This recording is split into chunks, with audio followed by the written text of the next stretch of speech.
mistletoe. I'm gonna get to know you better this Christmas. And as we trim the tree, how much fun it's gonna be together, babe. This Christmas, the fire. Hello and welcome to the latest episode of Harmonious World. It's just a few days before Christmas as I'm recording this, and I am delighted to be joined by singer Jonathan Karrant, who's got a new album out now of some lovely Christmas classics. What you're listening to now is Jonathan's version of This Christmas alongside Joe Alterman and his trio. And the lovely sax is from Houston Person. And I look forward to having this conversation. I hope you enjoy listening to it. This Christmas, and as I look around, your eyes outshine the town, oh yes they do. This Christmas. Hi, Jonathan. Hi, how are you? I'm very well, thank you. How are you? Doing fine. Excellent. And you're on the West Coast, are you? Yes, that's correct. So it's first thing in the morning with you and it's early evening for me. All right, wonderful. Yeah. Well, thank you for joining me for Harmonious World. I'm listening to your Christmas album and it's lovely. Oh, well, thank you very much. I had a great time putting it together and I'm really proud of it. Yeah, and the Joe Alterman trio that you've got alongside you are wonderful, aren't they? Yes, Joe and I love working together. Yeah, because you had an album out earlier in the year, didn't you, with them as well? Yes, correct. So how did that relationship come about originally?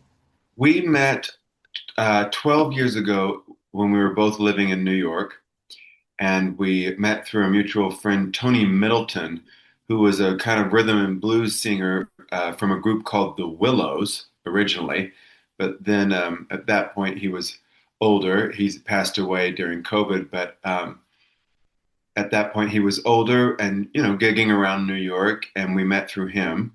And then we collaborated on a few gigs, and we always stayed in touch. And now he's in Atlanta, and I'm in Las Vegas, but we still connect. We're going to be actually together in May in New York, playing at Birdland. But he's come out here for gigs. I've met him in Atlanta. We've done some gigs in California together. So the relationship has stayed, even though we've, moved further and further apart, but physically. But I think that it's just a mutual, we still send each other songs all the time. We just have a mutual connection when it comes to music. That's fantastic. Just remind me of who the other people are in the trio, and then we'll cover that off. All right. It's Joe Alterman, Mike Garola on bass, and Kevin Canner on drums. Right. And I mean, they're just a really solid trio, aren't they? They just really produce the goods. Yes, they do. Absolutely. Yeah. So what made you decide to do a Christmas album this year? Well, people have been kind of asking me to when am I going to do one for a long time. So, and I grew up listening to so many of these nostalgic songs that we all love. So it was kind of time to do it. And I also was talking to Diane Shure about this song, Grown Up Christmas List. And we decided to do it as a duet. And when I discovered that we were going to be doing that as a duet, I thought, well, I guess I need a whole album to go with it. I mean, I know singles are very popular, but let's just do the whole Christmas album. So. Yeah, well, and funnily enough, that was the track that I wanted to play in the middle. So let me play a clip of that first. All right. Do you remember me? I sat upon your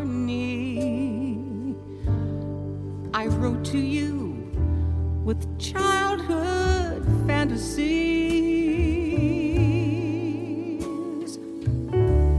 Well, I'm all grown up now. Can you still help somehow? I'm not a child, but my heart still can dream. So here's my lifelong wish, my grown-up Christmas list. Not for myself, but for a world in need. No more lives torn apart, that wars would never start, and time would heal all hearts.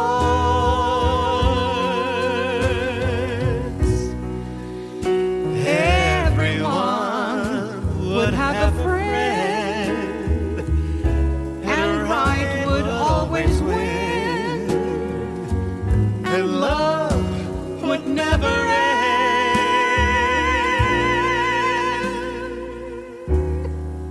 This is my grown-up Christmas list.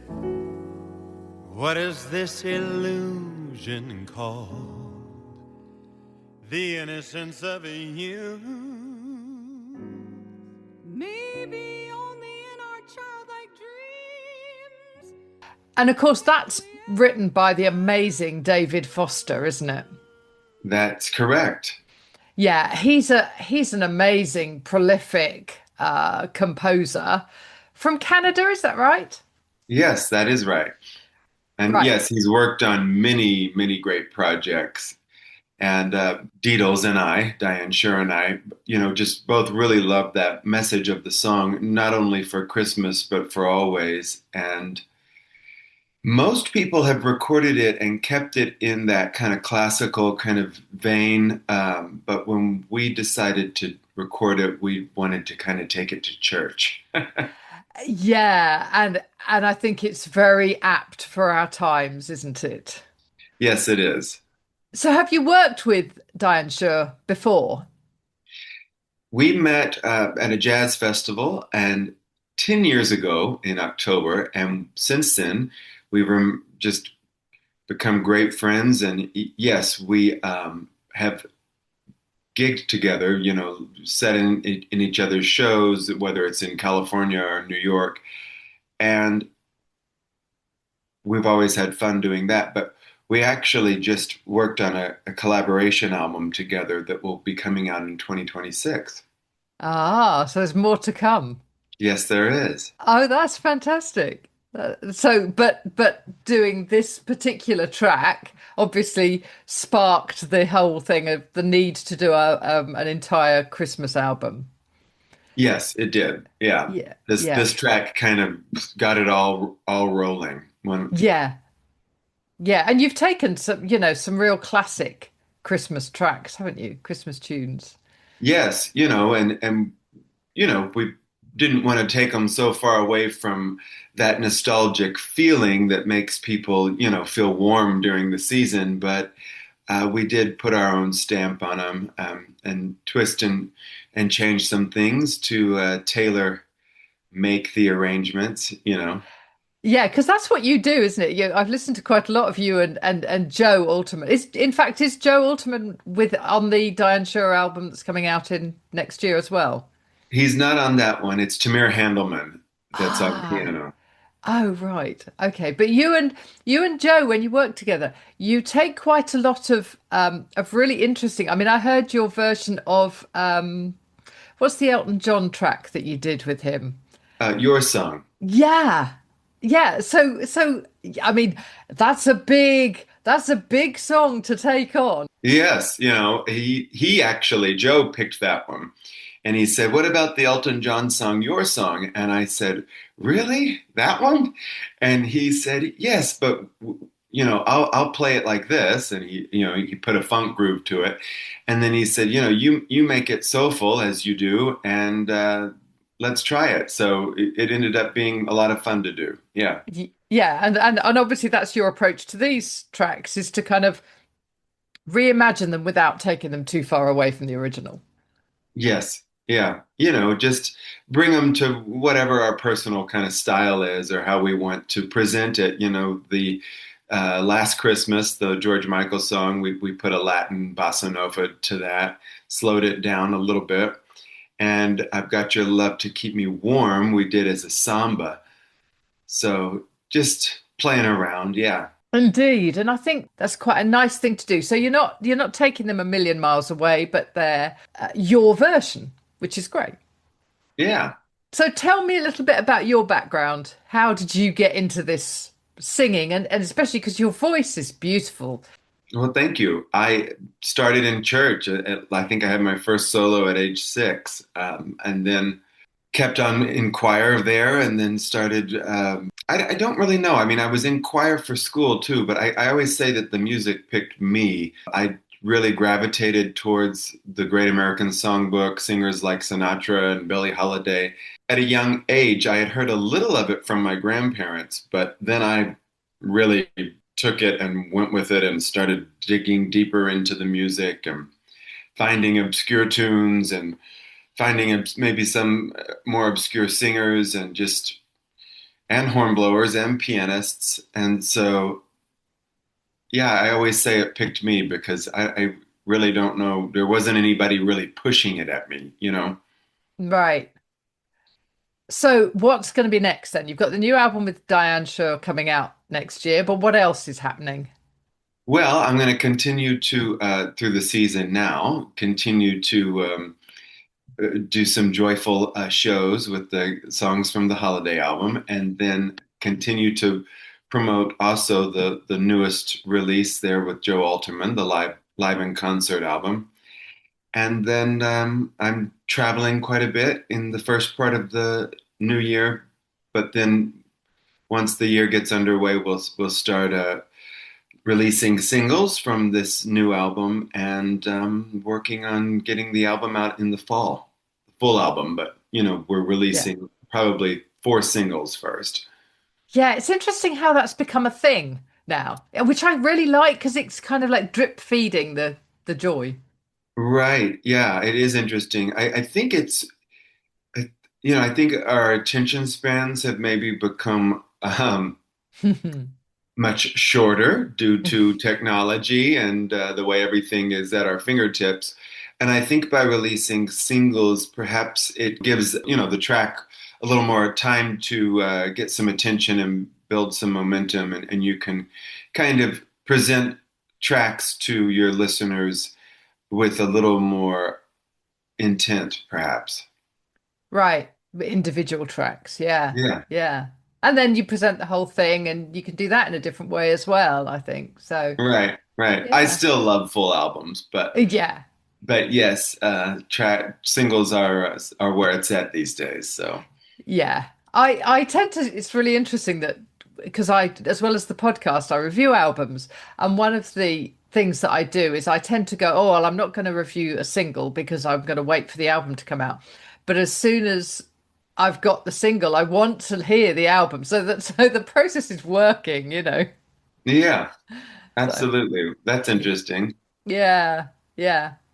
Fantastic. Right. Well, I'm going to release this podcast tonight.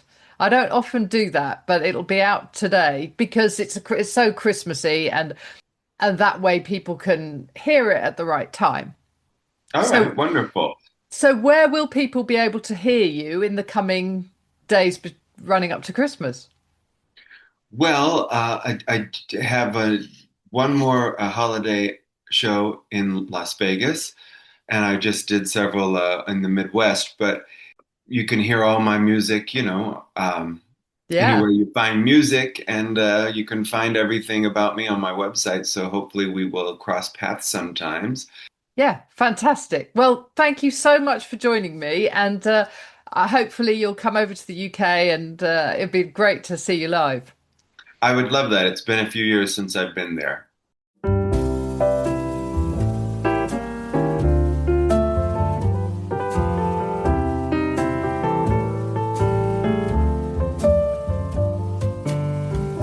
Chestnuts roasting on an open fire, Jack Frost nipping at your nose, Yuletide carols being sung by a choir, and folks dressed up like Eskimos. Everybody knows. Thank you for joining me for that episode of Harmonious World, and I hope you enjoyed listening to Jonathan Karrant talking about his Christmas album, which is out now. What you're listening to now is The Christmas Song, which is just such a classic. So I hope I've given you some interesting music to listen to over the Christmas period. There's another episode coming up next Monday before we finally finish for Christmas. But meanwhile, do follow all the links in the show notes. And thank you for joining me once more for Harmonious World. To see if reindeer really know how to fly. So I'm offering this simple phrase to kids from 1 to 102. Although it's been said many times, many ways, Merry Christmas to you.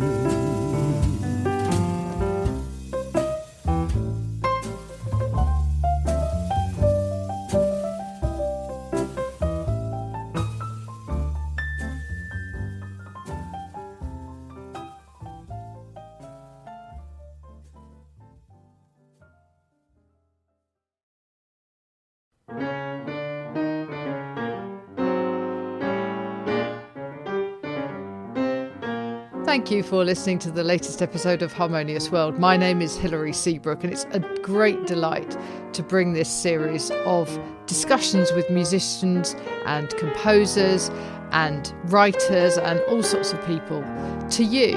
Obviously, there's no point in having a podcast if people aren't listening, and I'm very grateful to my listeners for doing so. Thanks also to Joe English for composing and performing this new theme tune. So wherever you get your podcast, you can leave a review. You can share this with your friends and family, either as a link or on social media and that sort of thing. I'd be really grateful for that. Don't forget that you can subscribe now. There's a link wherever you get your podcasts. So have a great week, and please remember why I started this, which is just to try and make the world a little more harmonious. Thanks for listening to Harmonious World.